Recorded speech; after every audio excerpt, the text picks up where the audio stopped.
नमस्कार विद्यार्थी मित्रांनो, स्वागत आहे तुमचं आजच्या नवीन व्हिडिओमध्ये। तर आज आपण संपूर्ण मे महिन्याच्या चालू घडामोडी पाहणार आहोत। यामध्ये आपण खूप महत्त्वाचे काही 100 प्रश्न घेतलेले आहेत मित्रांनो। जर तुम्ही भाग 1 पाहिला असेल ना, तर यानंतर भाग 2 ची सुरुवात आपण या व्हिडिओमध्ये करणार आहोत। आणि तुम्हाला जर या व्हिडिओची PDF हवी असेल ना, तर व्हिडिओच्या डिस्क्रिप्शन बॉक्समध्ये आपल्या टेलिग्राम चॅनलची लिंक आहे। तेथे तुम्हाला सर्व व्हिडिओची PDF अगदी फ्रीमध्ये मिळेल। तर थोडाही वेळ वाया न घालवता आपण या व्हिडिओला सुरुवात करूयात। आणि सर्वांसाठी एक महत्त्वाची सूचना, तर मित्रांनो या व्हिडिओचं लाईकचं टार्गेट आपण फक्त 500 लाईक ठेवलेलं आहे। किती? तर फक्त 500 लाईक। आणि मला अशी अपेक्षा आहे की तुम्ही सर्व 500 लाईक लवकरात लवकर पूर्ण करताल। तर वेळ वाया न घालवता आपण या व्हिडिओला सुरुवात करूयात। तर विद्यार्थ्यांनो, आपला 51वा प्रश्न आहे, खेलो इंडिया युवा क्रीडा स्पर्धेमध्ये कबड्डीमध्ये आपल्या महाराष्ट्राने कोणते पदक जिंकले आहे? तर याचे योग्य उत्तर आहे ऑप्शन डी, आपल्या महाराष्ट्राने रौप्य पदक जिंकले आहे। कोणते? तर रौप्य पदक। तर यानंतर आपण याविषयी महत्त्वाची माहिती पाहून घेऊयात।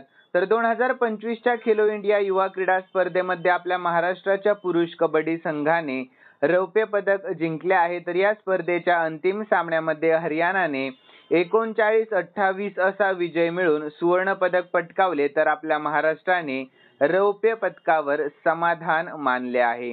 तर मित्रांनो, महिला गटातही हरियाणाने सुवर्ण पदक जिंकले, परंतु आपल्या महाराष्ट्राच्या संघाने अंतिम फेरी गाठलेली नाही। यानंतर आपण स्टॅटिक जीके पाहूयात या प्रश्नाचे। तर खेलो इंडिया युवा क्रीडा स्पर्धा भारत सरकारच्या क्रीडा मंत्रालयाने 2018 मध्ये सुरू केली। यानंतर पुढील 52वा प्रश्न आपण पाहतोय। तर 7व्या राष्ट्रीय खेलो इंडिया युवा स्पर्धेमध्ये खो खो मध्ये महाराष्ट्राच्या मुलांनी कोणते पदक जिंकले? तर याचे योग्य उत्तर आहे ऑप्शन ए, आपल्या महाराष्ट्राच्या मुलांनी सुवर्ण पदक जिंकले आहे। कोणते पदक? तर सुवर्ण पदक। तर यानंतर याविषयी आपण शॉर्टमध्ये महत्त्वाची माहिती पाहूयात।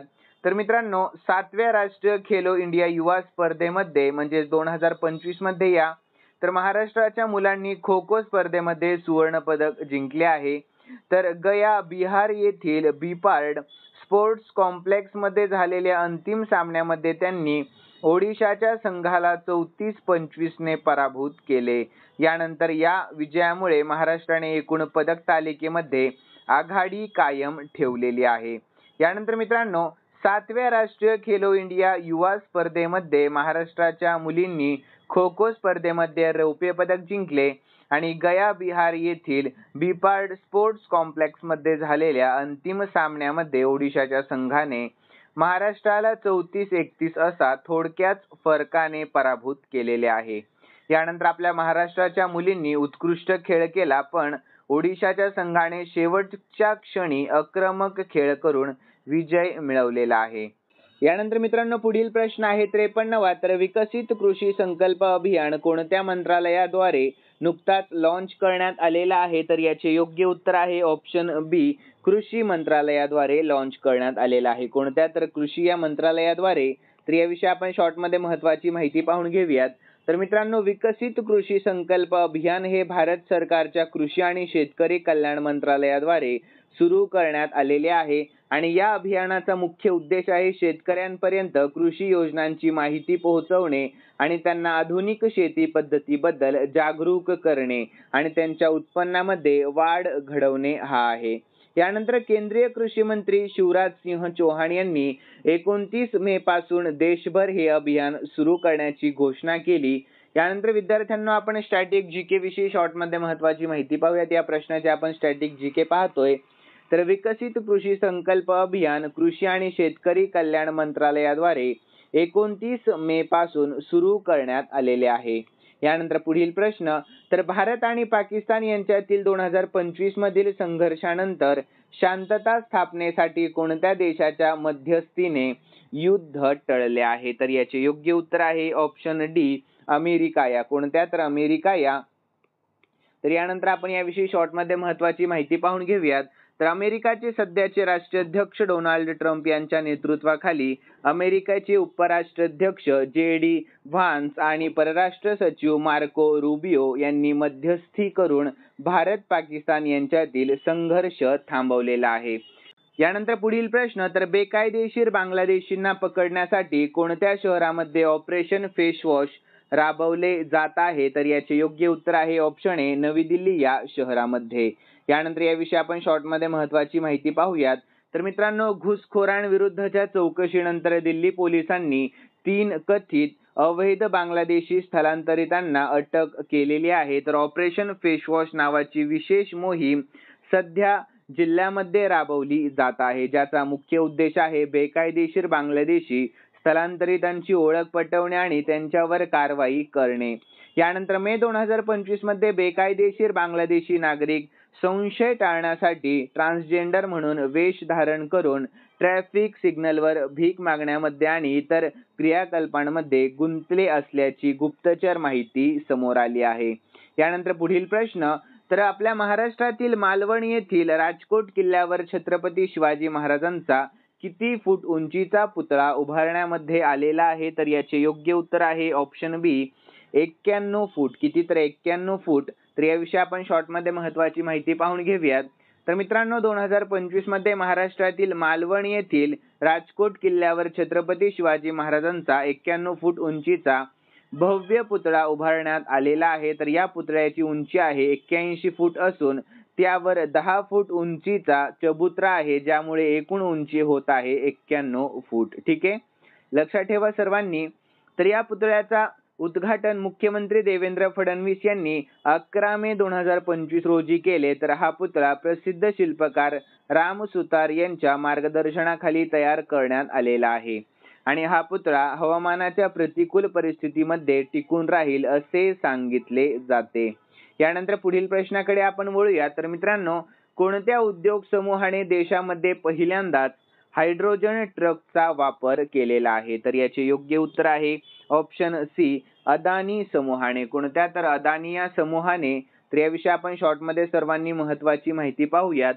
तर अदानी समूहाने भारतामध्ये पहिल्यांदाच हायड्रोजन इंधनावर चालणाऱ्या ट्रकचा वापर केलेला आहे. तर या ट्रकचा वापर छत्तीसगडमधील गारे पेलमा 3 कोळसा खाणीतून कोळसा वाहतुकीसाठी केला जात आहे. यानंतर या ट्रकमध्ये 3 हायड्रोजन टाक्या असून तो 40 टन माल 200 किलोमीटर अंतरावर नेऊ शकतो. यानंतर या उपक्रमामुळे कार्बन उत्सर्जन कमी होईल आणि आपल्या भारताच्या 2070 पर्यंत शून्य कार्बन उत्सर्जनाच्या उद्दिष्टामध्ये मदत देखील होणार आहे. यानंतर आपण या प्रश्नाचे स्टॅटिक जीके पाहून घेऊयात मित्रांनो. तर अदानी समूहाने छत्तीसगडमध्ये भारतातील पहिला हायड्रोजन इंधन ट्रक सुरू केला, जो कोळसा वाहतुकीसाठी वापरला जातो.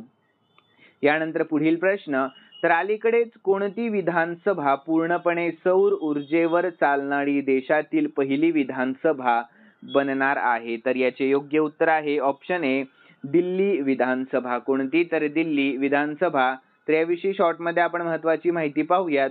तर दिल्ली विधानसभा ही पूर्णपणे सौर ऊर्जेवर चालणारी देशातील पहिली विधानसभा बनणार आहे. तर दिल्ली विधानसभेचे सध्याचे अध्यक्ष विजेंदर गुप्ता आणि दिल्लीचे उपराज्यपाल विनय कुमार सक्सेना यांनी 12 मे 2025 रोजी दिल्ली विधानसभा संकुलामध्ये 500 किलोवॅट क्षमतेचा सौर ऊर्जा प्रकल्पाची पायाभरणी संयुक्तपणे केलेली दिसून येते.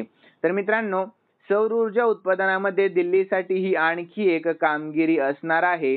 यानंतर पुढील प्रश्न 59वा आपण पाहतोय. तर 2025 मध्ये कोणत्या तारखेला 8वा संयुक्त राष्ट्रांचा जागतिक रस्ता सुरक्षा सप्ताह साजरा केला जात आहे? तर याचे योग्य उत्तर आहे ऑप्शन ए 12 ते 18 मे या दरम्यान. तर यानंतर आपण याविषयी शॉर्टमध्ये महत्त्वाची माहिती पाहून घेऊया. तर मित्रांनो, 12 ते 18 मे 2025 या कालावधीमध्ये संयुक्त राष्ट्रांचा 8वा जागतिक रस्ता सुरक्षा सप्ताह या थीमसह साजरा केला जात आहे. कोणती आहे ती थीम? तर make walking safe and make cycling safe. ठीक आहे, लक्षात ठेवा. यानंतर जागतिक आरोग्य संघटना म्हणजे WHO आणि त्यांचे भागीदार मे 2025 मध्ये पादचाऱ्यांच्या आणि सायकल स्वारांच्या सुरक्षिततेवर लक्ष केंद्रित करून संयुक्त राष्ट्रांच्या जागतिक रस्ते सुरक्षा सप्ताहाच्या 8व्या आवृत्तीचे आयोजन करत आहे. यानंतर मित्रांनो, पुढील 60वा प्रश्न पाहतोय.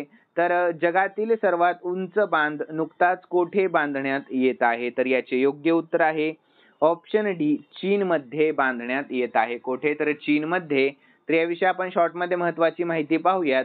तर शुआंगजियांगकोऊ धरण हे चीनच्या सिच्युआन प्रांतातील डाडू नदीवर बांधले जात आहे. तर 315 मीटर उंचीचे हे धरण पूर्ण झाल्यावर जगातील सर्वात उंच धरण ठरणार आहे.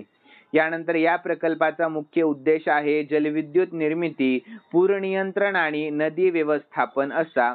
तर 2025 मध्ये धरणाने जलसंचयन सुरू केले आहे. तर या प्रश्नाचे आपण स्टॅटिक जीके पाहून घेऊयात मित्रांनो शॉर्टमध्ये. तर शुआंगजियांगकोऊ धरण चीनच्या सिच्युआन प्रांतामध्ये 315 मीटर उंचीचे जगातील सर्वात उंच धरण ठरणार आहे. यानंतर पुढील प्रश्न आहे 61वा. तर भारत बौद्ध केंद्राचे उद्घाटन नुकतेच कोठे करण्यात आलेले आहे? तर याचे योग्य उत्तर आहे ऑप्शन बी नवी दिल्लीमध्ये करण्यात आले आहे. कोठे करण्यात आले आहे? तर नवी दिल्लीमध्ये. तर यानंतर याविषयी आपण शॉर्टमध्ये महत्त्वाची माहिती पाहूयात. तर 10 मे 2025 रोजी केंद्रीय मंत्री मनोहर लाल यांनी नवी दिल्लीच्या इंडिया हॅबिटॅट सेंटरमध्ये भारत बौद्ध केंद्राचे उद्घाटन केले. तर या केंद्रामध्ये भारतीय कला, संगीत, इतिहास आणि तत्वज्ञान यांवरील सुसंगत साहित्य उपलब्ध असून भारतीय सांस्कृतिक आणि नागरी वारसा समजून घेण्यासाठी हे केंद्र महत्त्वाचे ठरणार आहे. तर या प्रश्नाचे आपण स्टॅटिक जीके पाहूयात. तर भारत बौद्ध केंद्राचे उद्घाटन 10 मे 2025 रोजी नवी दिल्लीतील इंडिया हॅबिटॅट सेंटर येथे झाले. ठीक आहे, सर्वांनी स्टॅटिक जीके लक्षात ठेवण्याचा प्रयत्न करत जा मित्रांनो. यानंतर महाराष्ट्रातील भारत देशाचे नवीन सध्याचे सरन्यायाधीश कोण ठरणार आहेत? तर याचे योग्य उत्तर आहे ऑप्शन सी भूषण रामकृष्ण गवई हे ठरणार आहेत. कोण आहेत ते? तर भूषण रामकृष्ण गवई. ठीक आहे. यानंतर मित्रांनो या प्रश्नाची आपण शॉर्टमध्ये महत्त्वाची माहिती पाहूयात. तर न्यायमूर्ती भूषण रामकृष्ण गवई हे महाराष्ट्रातून सरन्यायाधीशपदी पोहोचलेले 7वे व्यक्ती आहेत. तर यानंतर त्यांनी 14 मे 2025 रोजी भारताचे 52वे सरन्यायाधीश म्हणून शपथ घेतली आहे आणि त्यांचा जन्म अमरावती महाराष्ट्र येथे झालेला असून ते पहिले बौद्ध आणि दुसरे दलित सरन्यायाधीश आहेत. तर मित्रांनो खूप महत्त्वाची माहिती आहे, सर्वांनी लक्षात ठेवा. यानंतर स्टॅटिक जीके वन लाईन मध्ये तर भूषण गवई हे भारताचे 52वे सरन्यायाधीश आहेत. तर महाराष्ट्रातून 7वे आणि पहिले बौद्ध व दुसरे दलित सरन्यायाधीश ते आहेत. यानंतर मित्रांनो पुढील प्रश्न पाहूयात. तर वर्ल्ड लॉ काँग्रेस पुरस्कार मिळवणारे पहिले भारतीय वकील कोण बनले आहेत? तर याचे योग्य उत्तर ऑप्शन ए भुवन रिभू बनले आहेत. कोण? तर भुवन रिभू. तर याविषयी शॉर्टमध्ये आपण महत्त्वाची माहिती पाहूयात. तर बाल न्यायासाठी भारताच्या लढ्यामध्ये ऐतिहासिक मान्यता देत प्रसिद्ध वकील आणि बाल हक्क कार्यकर्ते भुवन रिभू हे वर्ल्ड ज्युरिस्ट असोसिएशन कडून सन्मान पदक मिळवणारे पहिले भारतीय वकील ठरले आहेत. यानंतर डोमिनिकन रिपब्लिक मध्ये झालेल्या वर्ल्ड लॉ काँग्रेस 2025 दरम्यान त्यांना प्रदान करण्यात आलेला हा सन्मान कायदेशीर सुधारणा, न्यायालयीन हस्तक्षेप आणि वकिलीद्वारे बाल शोषण दूर करण्यासाठी रिभू यांच्या 2 दशकांच्या वचनबद्धतेची दखल घेतो. यानंतर पुढील प्रश्न. तर भारतीय इंटरनेट अँड मोबाईल संघाच्या चेअरमनपदी नुकतीच कोणाची नियुक्ती करण्यात आलेली आहे? तर याचे योग्य उत्तर आहे ऑप्शन डी M.N. श्रीनिवासू यांची नुकतीच नियुक्ती करण्यात आलेली आहे. कोणाची? तर M.N. श्रीनिवासू यांची. तर याविषयी आपण शॉर्टमध्ये महत्त्वाची माहिती पाहूयात. तर मित्रांनो भारतीय इंटरनेट अँड मोबाईल संघाच्या म्हणजेच IAMAI च्या चेअरमनपदी बिल्डेस्कचे सहसंस्थापक M.N. श्रीनिवासू यांची नियुक्ती नुकतीच करण्यात आलेली आहे. तर त्यांनी ड्रीम स्पोर्ट्सचे सहसंस्थापक आणि CEO हर्ष जैन यांची जागा घेतली. तर मित्रांनो श्रीनिवासू यांचा कार्यकाळ 2025 ते 2027 या 2 वर्षांचा असणार आहे. यानंतर त्यांच्यासोबत रिझर्व्ह पेचे सहसंस्थापक आणि CEO हर्षिल माथुर यांची उपाध्यक्षपदी तर फोनपेचे संस्थापक आणि CEO समीर निगम यांची कोषाध्यक्षपदी नुकतीच निवड झालेली आहे. यानंतर मित्रांनो खूप महत्त्वाचा प्रश्न आहे, सर्वांनी या प्रश्नाकडे लक्ष द्या. तर UPSCच्या अध्यक्षपदी नुकतीच कोणाची नियुक्ती करण्यात आलेली आहे? तर याचे योग्य उत्तर आहे ऑप्शन ए अजय कुमार यांची UPSCच्या अध्यक्षपदी नियुक्ती करण्यात आलेली आहे. कोणाची? तर अजय कुमार यांची. तर याविषयी आपण शॉर्टमध्ये महत्त्वाची माहिती पाहूयात. तर संघ लोकसेवा आयोगाच्या म्हणजेच UPSCच्या अध्यक्षपदी माजी संरक्षण सचिव डॉक्टर अजय कुमार यांची नियुक्ती करण्यात आलेली आहे. तर त्यांनी 1985च्या बॅचमधून केरळ कॅडरमधून IAS अधिकारी म्हणून सेवा केलेली आहे. तर त्यांनी संरक्षण मंत्रालयामध्ये अनेक महत्त्वपूर्ण सुधारणा केल्या, ज्यामध्ये 2020 मध्ये चीफ ऑफ डिफेन्स स्टाफ म्हणजेच CDS पदाची निर्मिती आणि 2022 मध्ये अग्निवीर योजना यांचा समावेश देखील आहे. यानंतर मित्रांनो, त्यांच्या नेतृत्वाखाली UPSCच्या कार्यपद्धतीमध्ये पारदर्शकता आणि कार्यक्षमता वाढण्याची अपेक्षा आहे. त्यानंतर पुढील प्रश्न, तर जगातील पहिले रोबोटिक AI हॉस्पिटल नुकतेच कोणत्या देशात उघडण्यात येणार आहे? तर याचे योग्य उत्तर आहे मित्रांनो ऑप्शन बी, चीन या देशामध्ये. कोणत्या? तर चीन या देशात उघडण्यात आलेले आहे. तर याविषयी आपण शॉर्टमध्ये महत्त्वाची माहिती पाहूयात. तर जगातील पहिले रोबोटिक AI हॉस्पिटल चीनमध्ये उघडण्यात आलेले आहे. तर मित्रांनो, त्सिंगाऊ युनिव्हर्सिटीच्या संशोधकांनी विकसित केलेल्या एजंट हॉस्पिटल या आभासी हॉस्पिटलमध्ये 42 AI डॉक्टर आणि 4 AI नर्स असणार आहेत. तर हे हॉस्पिटल दररोज 3000 रुग्णांवर उपचार करू शकते आणि 93.06% अचूकतेने निदान करणार आहे. यानंतर या हॉस्पिटलचा मुख्य उद्देश आहे वैद्यकीय विद्यार्थ्यांना प्रशिक्षण देणे आणि आरोग्य सेवा अधिक कार्यक्षम बनवणे. यानंतर पुढील प्रश्न, तर मित्रांनो, श्रीलंकामध्ये आयोजित तिरंगी महिला क्रिकेट स्पर्धेचे नुकतेच विजेतेपद कोणी जिंकले आहे? तर याचे योग्य उत्तर आहे ऑप्शन डी, आपल्या भारत देशाने जिंकले आहे. कोणी? तर आपल्या भारत देशाने. तर यानंतर याविषयी आपण शॉर्टमध्ये महत्त्वाची माहिती पाहून घेऊयात. तर श्रीलंकेमध्ये आयोजित तिरंगी महिला क्रिकेट स्पर्धेचे विजेतेपद आपल्या भारताने जिंकले आहे. तर अंतिम सामन्यामध्ये भारताने श्रीलंकेचा पराभव केलेला आहे. तर या विजयानंतर भारताच्या महिला संघाने चांगली एकता, खेळ कौशल्य आणि अनुभवाचे उत्तम प्रदर्शन दाखवले. तर हा विजय आगामी स्पर्धांसाठी खूप प्रेरणादायी ठरेल. यानंतर विद्यार्थ्यांनो, स्टॅटिक GK पाहूयात आपण या प्रश्नाचे. तर भारतीय महिला क्रिकेट संघ म्हणजे ICC अंतर्गत येतो. तर हरमनप्रीत कौर कर्णधार आहेत आणि BCCI संघाचे संचालक करते. यानंतर मित्रांनो, पुढील प्रश्न, तर कोणत्या देशाने भारताविरुद्ध ऑपरेशन बुनियान उल मारसूस नुकतेच सुरू केले होते? तर याचे योग्य उत्तर आहे ऑप्शन ए, पाकिस्तान या देशाने. कोणत्या? तर पाकिस्तान या. तर याविषयी आपण शॉर्टमध्ये महत्त्वाची माहिती पाहूयात सर्वजण. तर मे 2025 रोजी पाकिस्तानने भारताविरुद्ध ऑपरेशन बुनियान उल मारसूस सुरू केले आहे, ज्याचा मुख्य उद्देश आहे भारतातील लष्करी प्रतिष्ठानांना लक्ष्य करणे. यानंतर विद्यार्थ्यांनो, जम्मू आणि काश्मीर आणि पठाणकोट पंजाब, भुज गुजरात इत्यादी 7 मे 2025 रोजी राबवण्यात आलेल्या भारताच्या ऑपरेशन सिंदूरला प्रत्युत्तर म्हणून ही कारवाई सुरू करण्यात आली होती. यानंतर या ऑपरेशनचे नाव कुराण, मुस्लिमांचे पवित्र पुस्तक पासून प्रेरित आहे. यानंतर बुनियान उल मारसूस या अरबी भाषेमध्ये वितळलेल्या शिशाने म्हणजेच काचाने बनलेली भिंत असा अर्थ होतो, जो एकता, शक्ती आणि अटळ आघाडीचे प्रतीक देखील आहे. यानंतर पुढील प्रश्न 69वा आहे मित्रांनो. तर ताप्ती खोऱ्यातील मेगा रिचार्ज प्रकल्पासाठी आपल्या महाराष्ट्राने कोणत्या राज्यासोबत करार केलेला आहे? तर याचे योग्य उत्तर आहे ऑप्शन डी, आपल्या महाराष्ट्राने मध्य प्रदेश या राज्यासोबत करार केलेला आहे. कोणत्या राज्यासोबत? तर मध्य प्रदेश या राज्यासोबत. यानंतर याविषयी आपण शॉर्टमध्ये महत्त्वाची माहिती पाहून घेऊयात.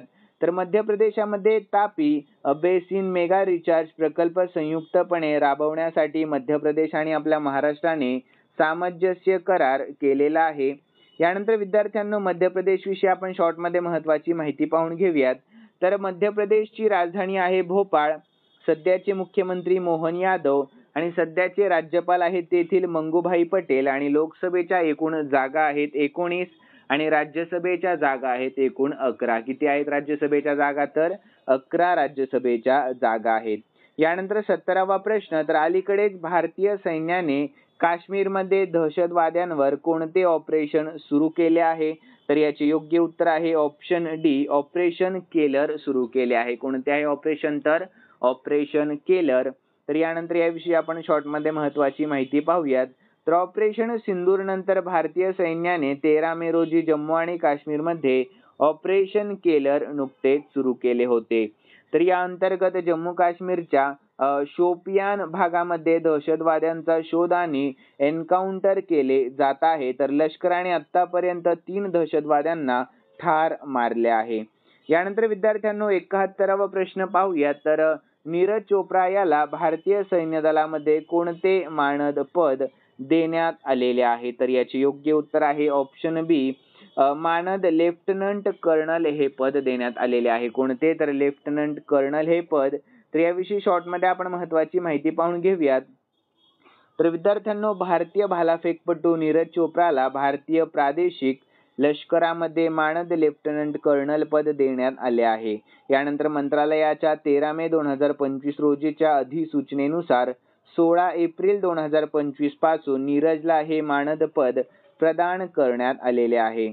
यानंतर नीरज चोप्रा हे 2020 टोकियो ऑलिम्पिकमध्ये सुवर्ण पदक विजेते, 2024 पॅरिस ऑलिम्पिकमध्ये रौप्य पदक विजेते आणि 2023 वर्ल्ड ॲथलेटिक्स चॅम्पियनशिपमध्ये सुवर्ण पदक विजेते आहेत. तर त्यांनी 2016 मध्ये भारतीय लष्करामध्ये नाईब सुभेदार म्हणून सेवा स्वीकारलेली होती. यानंतर मित्रांनो त्यांच्या क्रीडा क्षेत्रातील योगदानाबद्दल त्यांना पॅराम विशिष्ट सेवा पदक म्हणजेच PVSM, पद्मश्री आणि विशेष सेवा पदक म्हणजेच VSM यांसारखे सन्मान देखील प्राप्त झालेले आहेत. तर या मानद पदामुळे त्यांचे लष्करातील योगदान आणि क्रीडा क्षेत्रातील उत्कृष्टता यांचा गौरव करण्यात आलेला आहे. तर मित्रांनो नीरज चोप्रा हे भारतीय क्रिकेटपटू महेंद्रसिंग धोनी आणि कपिल देव यांच्यानंतर भारतीय लष्करामध्ये मानद लेफ्टनंट कर्नल पद प्राप्त करणारे तिसरे खेळाडू ठरले आहेत. यानंतर या सन्मानामुळे त्यांचे क्रीडा क्षेत्रातील योगदान आणि देश सेवेतील कार्य यांना अधिक मान्यता मिळालेली आहे. यानंतर पुढील प्रश्न. तर 2024-25 या आर्थिक वर्षामध्ये सर्वाधिक GST महसूल गोळा करणाऱ्या राज्यांमध्ये महाराष्ट्राने कोणते स्थान मिळवले आहे? तर याचे योग्य उत्तर आहे ऑप्शन सी, आपल्या महाराष्ट्राने पहिले स्थान मिळवले आहे. कितवे आहे स्थान? तर पहिले स्थान आहे. तर याविषयी आपण महत्त्वाची माहिती पाहूयात. तर मित्रांनो आर्थिक वर्ष 2024 मध्ये 3,18,497 कोटी रुपयांच्या प्रभावी GST संकलनासह महाराष्ट्र हे सर्वाधिक GST महसूल संकलन करणारे राज्य आहे. तर 2024 आणि एप्रिल 2025 मध्येही महाराष्ट्र GST संकलनामध्ये अव्वल स्थानी राहिला आहे. यानंतर पुढील प्रश्न. तर भारताच्या 86वा बुद्धिबळ ग्रँडमास्टर नुकताच कोण बनला आहे? तर याचे योग्य उत्तर आहे ऑप्शन ए, LR श्रीहरी बनला आहे. कोण आहे? तर LR श्रीहरी. तर याविषयी शॉर्टमध्ये आपण महत्त्वाची माहिती पाहूयात. तर भारताचा 86वा बुद्धिबळ ग्रँडमास्टर LR श्रीहरी हे बनले आहे. तर तामिळनाडूचे LR श्रीहरी हे आशियाई वैयक्तिक बुद्धिबळ चॅम्पियनशिपमध्ये तिसरे ग्रँडमास्टर नॉर्म मिळवून हे किताब त्यांनी मिळवले आहे. यानंतर पुढील प्रश्न. तर प्रश्न आहे 74वा. तर मित्रांनो खूप महत्त्वाचा प्रश्न आहे. तर 7व्या खेलो इंडिया युवा क्रीडा स्पर्धेमध्ये आपल्या महाराष्ट्राने एकूण किती पदके जिंकून प्रथम स्थान पटकावले आहे? तर याचे योग्य उत्तर आहे ऑप्शन सी, आपल्या महाराष्ट्राने एकूण 158 पदके जिंकली आहेत. किती? तर एकूण 158 पदके. तर यानंतर याविषयी आपण शॉर्टमध्ये महत्त्वाची माहिती पाहूयात. तर 7व्या खेलो इंडिया युवा क्रीडा स्पर्धेमध्ये आपल्या महाराष्ट्राने एकूण 158 पदके जिंकून प्रथम स्थान पटकावले आहे. तर मित्रांनो सर्वांनी लक्ष द्या प्रश्नाकडे. खूप महत्त्वाचा प्रश्न असणार आहे तुमच्या 2025च्या परीक्षेमध्ये, कोणत्याही स्पर्धा परीक्षेमध्ये. तर यामध्ये 58 सुवर्ण पदके आहेत, 47 रौप्य आणि 53 कांस्य पदकांचा समावेश आहे. तर या कामगिरीमुळे आपल्या महाराष्ट्राने सलग तिसऱ्यांदा एकूण विजेतेपद मिळवले आहे. यानंतर पुढील प्रश्न. तर राष्ट्रपती द्रौपदी मुर्मू यांनी जगद्गुरू रामभद्राचार्य यांना कितवा ज्ञानपीठ पुरस्कार प्रदान केलेला आहे? तर याचे योग्य उत्तर आहे ऑप्शन सी, 58वा. कितवा आहे? तर 58वा तर याविषयी आपण शॉर्टमध्ये महत्त्वाची माहिती पाहूयात. तर राष्ट्रपती द्रौपदी मुर्मू यांनी जगद्गुरू रामभद्राचार्य यांना 58वा ज्ञानपीठ पुरस्कार प्रदान केला आहे.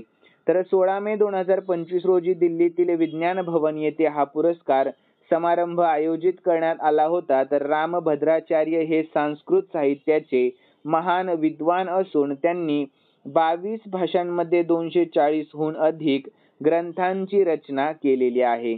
तर त्यांच्या साहित्यिक आणि सामाजिक योगदानासाठी त्यांना हा सर्वोच्च सन्मान देण्यात आलेला आहे. तर यानंतर मित्रांनो पुढील प्रश्न, तर खालीलपैकी कोणी बुद्धिबळ क्लासिक स्पर्धेचे विजेतेपद पटकावले आहे नुकतेच? तर याचे योग्य उत्तर आहे ऑप्शन बी आर प्रज्ञानंद यांनी. कोणी? तर आर प्रज्ञानंद यांनी. तर याविषयी शॉर्टमध्ये आपण महत्त्वाची माहिती पाहूयात. तर सुपरबेट बुद्धिबळ क्लासिक 2025 स्पर्धेमध्ये भारतीय ग्रँडमास्टर आर प्रज्ञानंद यांनी हे विजेतेपद पटकावले आहे. तर मित्रांनो बुखारेस्टमध्ये झालेल्या या स्पर्धेमध्ये त्यांनी अलीरेझा फिरोजजा आणि मॅक्सिम वाचिये लाग्राव यांच्याशी टाय ब्रेकमध्ये सामना केला आणि अंतिम फेरीमध्ये वाचिये लाग्रावला पराभूत करून आपले पहिले ग्रँड चेस टूर विजेतेपद मिळवले आहे. यानंतर पुढील प्रश्न, तर मित्रांनो ऑपरेशन घोस्ट सिम नुकतेच कोणी सुरू केले होते? तर याचे योग्य उत्तर आहे ऑप्शन ए भारतीय सेना आणि आसाम पोलिसांनी नुकतेच सुरू केले होते. कोणी? तर भारतीय सेना आणि आसाम पोलिसांनी. ऑप्शन ए हे योग्य उत्तर असणार आहे. यानंतर भारताच्या भालाफेकपटू नीरज चोप्राने कारकिर्दीमध्ये पहिल्यांदाच किती मीटरचे अंतर पार केलेले आहे? तर याचे योग्य उत्तर आहे ऑप्शन डी. त्यांनी एकूण 90 मीटरचे अंतर पार केले आहे. किती? तर 90 मीटरचे. तर ऑप्शन डी हे योग्य उत्तर आहे. यानंतर भारताचा भालाफेकपटू नीरज चोप्राने 2025 मध्ये आपल्या कारकिर्दीमध्ये पहिल्यांदाच 90.28 मीटरचे अंतर पार केले आहे. तर हे अंतर त्याने पॅरिस येथे झालेल्या जागतिक ॲथलेटिक्स स्पर्धेमध्ये नोंदवले. तर या कामगिरीचे त्यांना कामगिरीच्या सर्वोत्तम टप्पा नाही हे चुकलं 78 हा. तर या कामगिरीने त्यांच्या कामगिरीचा सर्वोत्तम टप्पा गाठलेला आहे, ज्यामुळे त्याच्या फेकण्यामध्ये नवा इतिहास निर्माण झालेला आहे. यानंतर मित्रांनो पुढील प्रश्न, तर कोणत्या राज्याने अलीकडेच अंकिता नावाची पहिली AI न्यूज अँकर नुकतीच लॉन्च केलेली आहे? तर याचे योग्य उत्तर आहे ऑप्शन सी आसाम या. कोणत्या? तर आसाम या राज्याने. तर यानंतर याविषयी आपण शॉर्टमध्ये महत्त्वाची माहिती पाहूयात. तर आसामचे सध्याचे मुख्यमंत्री हिमंता बिस्वा शर्मा यांनी नुकतेच आर्टिफिशियल इंटेलिजन्स म्हणजेच AI आधारित व्हर्च्युअल न्यूज अँकर अंकिताचे उद्घाटन केलेले आहे. तर मित्रांनो आसाममधील एखाद्या AI अँकरने मंत्रिमंडळ बैठकीचा संपूर्ण अहवाल सर्वसामान्यांना देण्याची ही पहिलीच वेळ आहे. यानंतर आसाम विषयी आपण शॉर्टमध्ये महत्त्वाची माहिती पाहूयात. तर आसामची राजधानी आहे दिसपूर. सध्याचे मुख्यमंत्री हिमंता बिस्वा शर्मा. यानंतर पुढील प्रश्नाकडे वळूयात. प्रश्न असणार आहे 80वा. तर संयुक्त राष्ट्रांनी अलीकडेच कोणत्या देशाला जगातील सर्वात वेगाने वाढणारी प्रमुख अर्थव्यवस्था म्हणून नुकतेच घोषित केले आहे? तर याचे योग्य उत्तर आहे ऑप्शन ए आपल्या भारत देशाला. कोणत्या देशाला? तर आपल्या भारत या देशाला. तर याविषयी शॉर्टमध्ये आपण महत्त्वाची माहिती पाहूयात. तर संयुक्त राष्ट्रांनी जारी केलेल्या जागतिक आर्थिक परिस्थिती आणि संभाव्यतेवरील मध्यवर्ष अहवाल मध्ये चालू आर्थिक वर्षामध्ये भारतीय अर्थव्यवस्था 6.3% वाढेल असा अंदाज आहे. यानंतर संयुक्त राष्ट्रांनी म्हटले आहे की भारत जगातील सर्वात वेगाने वाढणारी प्रमुख अर्थव्यवस्था राहील. यानंतर चीन, अमेरिका आणि युरोपियन युनियन हे सर्वजण यामागे असणार आहेत. यानंतर विद्यार्थ्यांनो संयुक्त राष्ट्राविषयी आपण शॉर्टमध्ये महत्त्वाची माहिती पाहून घेऊयात.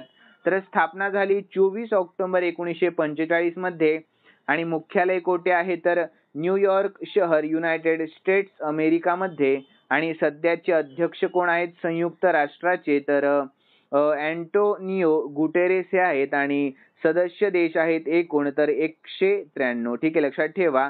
यानंतर पुढील प्रश्न, तर समुद्रयान नावाचे भारताचे पहिले मानवयुक्त अभियान कोणत्या वर्षी सुरू होणार आहे? तर याचे योग्य उत्तर आहे मित्रांनो ऑप्शन ए 2026 या वर्षी सुरू होणार आहे. कोणत्या वर्षी? तर 2026 या वर्षी. तर यानंतर आपण याविषयी शॉर्टमध्ये महत्त्वाची माहिती पाहून घेऊयात. तर आपल्या भारताचे पहिले मानवयुक्त अभियान समुद्रयान 2026 पर्यंत सुरू होण्याची अपेक्षा आहे. तर या मोहिमेमध्ये खोल समुद्रातील शोध आणि संसाधनांचा शोध घेण्यासाठी स्वदेशी बनावटीचे मत्स्य 6000 पाणबुडी वापरली जाणार आहे. यानंतर मित्रांनो पुढील प्रश्न, तर छत्तीसगड आणि कोणत्या राज्याच्या सीमेवर नक्षलवाद्यांविरुद्ध ऑपरेशन ब्लॅक फॉरेस्ट सुरू करण्यात आले आहे? तर याचे योग्य उत्तर आहे ऑप्शन डी, तेलंगणा. या कोणत्या? तर तेलंगणा या. तर याविषयी शॉर्टमध्ये आपण महत्त्वाची माहिती पाहूयात. तर नक्षलमुक्त भारताच्या संकल्पाला ऐतिहासिक यश देत सुरक्षा दलांनी छत्तीसगड तेलंगणा सीमेवरील करेन गुट्टरू हिल्स KGH येथे नक्षलवाद्यांविरुद्धच्या 21 आठवड्यांच्या सर्वात मोठ्या कारवाईमध्ये 31 नक्षलवाद्यांना ठार मारलेले आहे. लक्षात ठेवा. यानंतर मित्रांनो या कारवाईमध्ये एकूण 214 नक्षलवादी लपण्याचे ठिकाण आणि बंकर नष्ट करण्यात आलेले आहे. तर यानंतर पुढील प्रश्न, तर मित्रांनो लक्ष द्या प्रश्नाकडे, महत्त्वाचा प्रश्न आहे तुमच्यासाठी. तर WHO ने कोणत्या देशाला पोलिओग्रस्त घोषित केले आहे? तर याचे योग्य उत्तर आहे ऑप्शन बी, पापुआ न्यू गिनी या देशाला. तर यानंतर याविषयी आपण शॉर्टमध्ये महत्त्वाची माहिती पाहूयात. तर जागतिक आरोग्य संघटनेने म्हणजेच WHO ने पापुआ न्यू गिनीला पोलिओग्रस्त देश म्हणून घोषित केले आहे. तर येथे 2 मुलांमध्ये पोलिओ विषाणू आढळलेला असून पाण्यातील नमुन्यांमध्येही त्यांचे अस्तित्व सिद्ध झालेले आहे. यानंतर या देशातील लसीकरण दर 50% पेक्षा कमी असल्यामुळे संसर्गाचा धोका देखील वाढलेला दिसून येतोय. यानंतर पुढील प्रश्न, तर कोणत्या संघाने सॅफ अंडर-19 फुटबॉल चॅम्पियनशिप 2025 चे विजेतेपद नुकतेच जिंकले आहे? तर याचे योग्य उत्तर आहे ऑप्शन ए, आपल्या भारत या संघाने. कोणत्या? तर आपल्या भारत या संघाने. तर याविषयी आपण शॉर्टमध्ये महत्त्वाची माहिती पाहून घेऊयात. तर गतविजेत्या भारताने पेनल्टी शूटआउटमध्ये बांगलादेशचा 4-3 असा पराभव करून 2025 च्या सॅफ अंडर-19 चॅम्पियनशिपचे विजेतेपद जिंकले आहे. तर 2025 साऊथ एशियन फुटबॉल फेडरेशन म्हणजेच SAAF अंडर-19 ची स्पर्धा 9 ते 18 मे 2025 दरम्यान अरुणाचल प्रदेशातील गुपिया येथील गोल्डन ज्युबिली स्टेडियम मध्ये आयोजित करण्यात आलेली होती. तर मित्रांनो गेल्या वर्षी झालेल्या सॅफ अंडर-19 चॅम्पियनशिप मध्ये आपल्या भारताने अंतिम फेरीमध्ये पाकिस्तानला हरवून विजेतेपद पटकावले होते. यानंतर पुढील प्रश्न आहे 85 वा. तर महाराष्ट्र सरकारच्या नवीन गृहनिर्माण धोरणानुसार 2030 पर्यंत किती घरे बांधण्याचे लक्ष्य आहे? तर याचे योग्य उत्तर आहे ऑप्शन सी, 35 लाख घरे बांधण्याचे लक्ष्य आहे. किती? तर आपल्या महाराष्ट्र सरकारच्या नवीन गृहनिर्माण धोरणानुसार 35 लाख घरे बांधण्याचे लक्ष्य आहे. तर यानंतर मित्रांनो याविषयी शॉर्टमध्ये महत्त्वाची माहिती पाहूयात आपण. तर महाराष्ट्र गृहनिर्माण धोरण 2025 अंतर्गत 2030 पर्यंत EWS आणि LIG गटासाठी 35 लाख घरे बांधण्याचे उद्दिष्ट ठेवण्यात आलेले आहे. यानंतर पुढील प्रश्नाकडे आपण वळूया. तर मित्रांनो हैदराबाद येथे झालेल्या मिस वर्ल्ड स्पोर्ट्स चॅलेंज 2025 चा किताब कोणी जिंकला आहे? तर याचे योग्य उत्तर आहे ऑप्शन बी, ॲलिस रँडमा यांनी. कोणी? तर ॲलिस रँडमा. तर याविषयी शॉर्टमध्ये आपण महत्त्वाची माहिती पाहूयात. तर हैदराबाद मधील गाचीबोवली इंडोर स्टेडियम मध्ये झालेल्या मिस वर्ल्ड 2025 स्पोर्ट्स चॅलेंज स्पर्धेमध्ये सुवर्ण पदक जिंकून मिस एस्टोनिया ॲलिस रँडमाने ॲथलेटिक्स कौशल्याचे आश्चर्यकारक प्रदर्शन करत इतिहास रचलेला आहे. यानंतर पुढील प्रश्न, तर 10वीच्या सर्व विद्यार्थ्यांसाठी रोबोटिक्स शिक्षण अनिवार्य करणारे पहिले राज्य कोणते ठरले आहे? तर याचे योग्य उत्तर आहे ऑप्शन डी, केरळ हे राज्य ठरले आहे. कोणते आहे ते राज्य? तर केरळ हे राज्य आहे. यानंतर विद्यार्थ्यांनो याविषयी आपण शॉर्टमध्ये महत्त्वाची माहिती पाहूयात. तर एका अग्रगण्य उपक्रमामध्ये केरळ हे येत्या 2 जून पासून 10वीच्या सर्व 4.3 लाख विद्यार्थ्यांसाठी रोबोटिक्स शिक्षण अनिवार्य करणारे देशातील पहिले राज्य बनले आहे. तर विद्यार्थ्यांनो आपण केरळ विषयी देखील शॉर्टमध्ये महत्त्वाची माहिती पाहून घेऊया. तर केरळ राज्याची राजधानी आहे तिरुवनंतपुरम. आणि सध्याचे मुख्यमंत्री आहेत पी विजयन आणि सध्याचे राज्यपाल आहेत राजेंद्र आर्लेकर. कोण आहेत सध्याचे राज्यपाल? तर राजेंद्र आर्लेकर. ठीक आहे. यानंतर पुढील प्रश्न, तर E0FIR प्रोग्राम नुकताच कोणी लॉन्च केलेला आहे? तर याचे योग्य उत्तर आहे ऑप्शन बी, अमित शहा यांनी लॉन्च केला आहे. कोणी? तर अमित शहा यांनी. तर याविषयी शॉर्टमध्ये महत्त्वाची माहिती पाहूयात. तर मित्रांनो, E0FIR प्रोग्राम केंद्रीय गृहमंत्री अमित शहा यांनी नुकताच सुरू केला आहे. तर यामध्ये कोणताही नागरिक कोणत्याही पोलीस स्टेशनमध्ये तक्रार दाखल करू शकतो, भलेही तो गुन्हा त्या हद्दीमध्ये घडलेला नसेल. तर हे प्रोग्राम महिलांसाठी विशेषत महत्त्वाचा असून तत्काळ न्याय देण्यास मदत देखील करणार आहे. यानंतर विद्यार्थ्यांनो, तर भारताला WHO ने कोणत्या रोगाचे समूळ नष्ट केल्याबद्दल प्रमाणपत्र देण्यात आलेले आहे? तर याचे योग्य उत्तर आहे ऑप्शन बी, ट्रेकोमाया. कोणत्या? तर ट्रेकोमाया. तर याविषयी आपण शॉर्टमध्ये महत्त्वाची माहिती पाहूयात. तर भारताला WHO ने 2025 मध्ये ट्रेकोमा रोगाच्या समूळ नष्ट केल्याबद्दल प्रमाणपत्र दिलेले आहे. तर मित्रांनो, ट्रेकोमा हा डोळ्याचा संसर्गजन्य रोग आहे. तर आपल्या भारताने स्मॉल टार्गेटेड इंटरव्हेन्शन्स अंतर्गत लसीकरण आणि उपचारांसाठी व्यापक कार्यक्रम राबवले, ज्यामुळे 2025 मध्ये या रोगाचे पूर्ण निर्मूलन केलेले आहे. यानंतर पुढील 90वा प्रश्न पाहूयात आपण. तर मित्रांनो, नुकत्याच झालेल्या ला लिगा 2025 स्पर्धेचे विजेतेपद कोणी जिंकलेले आहे? तर याचे योग्य उत्तर आहे ऑप्शन बी, बार्सिलोनाने जिंकले आहे. कोणी? तर बार्सिलोनाने. तर यानंतर याविषयी आपण शॉर्टमध्ये महत्त्वाची माहिती पाहूयात. तर बार्सिलोनाने प्रतिस्पर्धी एस्पानियोलवर 2-0 असा विजय मिळवून त्यांचे 28वे ला लिगा विजेतेपद पटकावलेले आहे. यानंतर मित्रांनो, पुढील प्रश्नाकडे वळूया. तर प्रश्न 91 असणार आहे. तर केंद्र सरकारने इंटेलिजन्स ब्युरो म्हणजेच IB च्या प्रमुखांचा कार्यकाळ 1 वर्षांसाठी वाढवलेला आहे. तर त्यांचे नाव काय आहे? तर याचे योग्य उत्तर आहे ऑप्शन बी, त्यांचे नाव आहे तपन कुमार डेका. काय आहे त्यांचे नाव? तर तपन कुमार डेका. तर यानंतर याविषयी शॉर्टमध्ये आपण महत्त्वाची माहिती पाहूयात मित्रांनो. तर केंद्र सरकारने इंटेलिजन्स ब्युरो म्हणजेच IB चे संचालक तपन कुमार डेका यांचा कार्यकाळ आणखी 1 वर्षाने वाढवलेला दिसून येतोय. तर 1988च्या बॅचचे हिमाचल प्रदेश केडरचे भारतीय पोलीस सेवा अधिकारी तपन कुमार डेका यांना काश्मीरमधील दहशतवादाविरोधी कारवायांचा विशेष अनुभव आहे. यानंतर मित्रांनो, पुढील प्रश्न पाहूया. तर भारत देशातील पहिले पूर्ण साक्षर राज्य कोणते बनले आहे? तर याचे योग्य उत्तर आहे ऑप्शन ए, मिझोराम हे राज्य. कोणते राज्य आहे ते? तर मिझोराम हे राज्य आहे. तर याविषयी शॉर्टमध्ये आपण महत्त्वाची माहिती पाहूयात.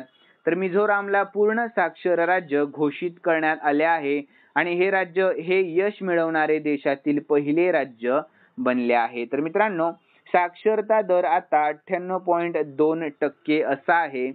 यानंतर पुढील प्रश्न, तर न्यायमूर्ती केम्पय्या सोमशेखर यांना कोणत्या राज्याचे मुख्य न्यायाधीश म्हणून घोषित करण्यात आलेले आहे? तर याचे योग्य उत्तर ऑप्शन डी, मणिपूर या. कोणत्या? तर मणिपूर या.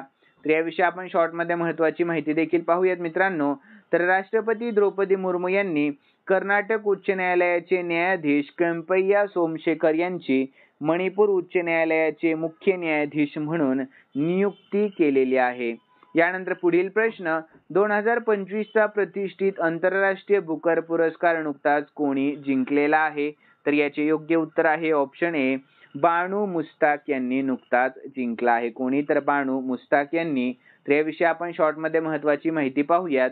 तर भारतीय लेखिका, वकील आणि कार्यकर्त्या बानू मुस्ताक यांना त्यांच्या हार्ट लॅम्प या पुस्तकासाठी आंतरराष्ट्रीय बुकर पुरस्कार नुकताच मिळालेला आहे. तर बानू मुस्ताक कर्नाटकातील आहेत हेही लक्षात ठेवा. आणि मित्रांनो, बानू मुस्ताक यांना त्यांच्या कन्नड कथा संग्रह हार्ट लॅम्पसाठी 2025 चा प्रतिष्ठित बुकर पुरस्कार मिळालेला आहे आणि कन्नड भाषेमध्ये लिहिलेल्या पुस्तकाला बुकर पुरस्कार मिळण्याची ही पहिलीच वेळ आहे, हेही लक्षात ठेवा. यानंतर दीपा भास्थी यांनी हे पुस्तक कन्नडमधून इंग्रजीमध्ये भाषांतरित केलेले आहे. यानंतर पुढील 95वा प्रश्न पाहूयात. महत्त्वाचा प्रश्न आहे, सर्वांनी या प्रश्नाकडे लक्ष द्या. तर भारतीय नेमबाज कनकने ज्युनियर वर्ल्ड कप मध्ये एअर पिस्तूल मध्ये नुकतेच कोणते पदक जिंकले आहे? तर याचे योग्य उत्तर आहे ऑप्शन ए, त्यांनी जिंकले आहे सुवर्ण पदक. कोणते? तर गोल्ड मेडल जिंकले आहे. तर याविषयी आपण शॉर्ट मध्ये महत्त्वाची माहिती पाहूयात मित्रांनो सर्वांनी. तर भारतीय नेमबाज कनकने ISSF ज्युनियर विश्वचषक 2025 मध्ये सुवर्ण पदक जिंकले आहे. तर या स्पर्धेमध्ये आपल्या भारताचे हे पहिले सुवर्ण पदक आहे, हे लक्षात ठेवा. यानंतर विद्यार्थ्यांनो, जर्मनीतील सूल येथे झालेल्या महिलांच्या 10 मीटर एअर पिस्तूल स्पर्धेच्या अंतिम फेरीमध्ये कनकने मोल्दोवाच्या अॅना डल्सेला हरवून सुवर्ण पदक जिंकले आहे. यानंतर ISSF विषयी शॉर्ट मध्ये आपण महत्त्वाची माहिती पाहूयात. तर स्थापना झाली 1907 मध्ये, मुख्यालय म्युनिक जर्मनी आणि सध्याचे प्रमुख आहेत लुसियानो रॉसी. कोण आहेत सध्याचे प्रमुख? तर लुसियानो रॉसी. यानंतर पुढील प्रश्न, कोणता देश स्वतःची संरक्षण सिस्टम गोल्डन डोम बनवणार आहे? तर याचे योग्य उत्तर आहे मित्रांनो ऑप्शन बी, अमेरिका हा देश. हा देखील खूप महत्त्वाचा प्रश्न आहे.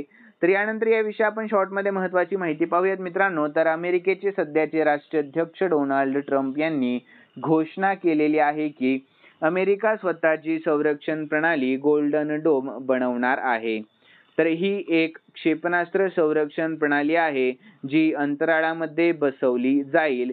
तर अमेरिकाच्या या गोल्डन डोम क्षेपणास्त्र संरक्षण प्रणालीची घोषणा 175 अब्ज डॉलरच्या खर्चासह करण्यात आलेली आहे. यानंतर अमेरिकाच्या गोल्डन डोम क्षेपणास्त्र संरक्षण प्रणालीची वैशिष्ट्ये आपण खालीलप्रमाणे पाहून घेऊयात. तर मित्रांनो, अंतराळामध्ये बसवली जाणारी ही प्रणाली आहे आणि ही संरक्षण प्रणाली अंतराळामध्ये बसवली जाईल जी क्षेपणास्त्रांना रोखण्यासाठी मदत करणार आहे. तर क्षमता पाहूयात आपण याची. तर ही प्रणाली क्षेपणास्त्रापासून संरक्षण करण्यासाठी डिझाईन केलेली आहे जी इस्रायलच्या आयरन डोम पेक्षा अधिक सक्षम आहे. आणि महत्त्व काय आहे याचे? तर गोल्डन डोम अमेरिकाच्या संरक्षण धोरणामध्ये महत्त्वपूर्ण बदल घडवून आणेल. यानंतर खर्च किती झाला मित्रांनो? तर या प्रकल्पासाठी एकूण 175 अब्ज डॉलरचा खर्च अपेक्षित आहे. यानंतर पुढील प्रश्न, तर मित्रांनो लक्ष द्या, खूप महत्त्वाचा प्रश्न आहे तुमच्यासाठी हा. तर ऑपरेशन सिंदूरचा लोगो कोणी बनवला होता? तर याचे योग्य उत्तर आहे ऑप्शन डी, हर्ष गुप्ता आणि सुरिंदर सिंग यांनी ऑपरेशन सिंदूरचा लोगो बनवला होता. तर याविषयी आपण शॉर्ट मध्ये महत्त्वाची माहिती पाहूयात. तर ऑपरेशन सिंदूरचा लोगो कर्नल हर्ष गुप्ता आणि सुरिंदर सिंग यांनी 45 मिनिटांमध्ये तयार केला. तर ओ मध्ये सिंदूरची कटोरी आणि सिंदूर रेषा दाखवून तो बलिदान, न्याय व हिंदू स्त्रीच्या समर्पणाचे प्रतीक दर्शवतो. यानंतर हा लोगो देशभक्तीचे प्रतीक ठरलेला आहे.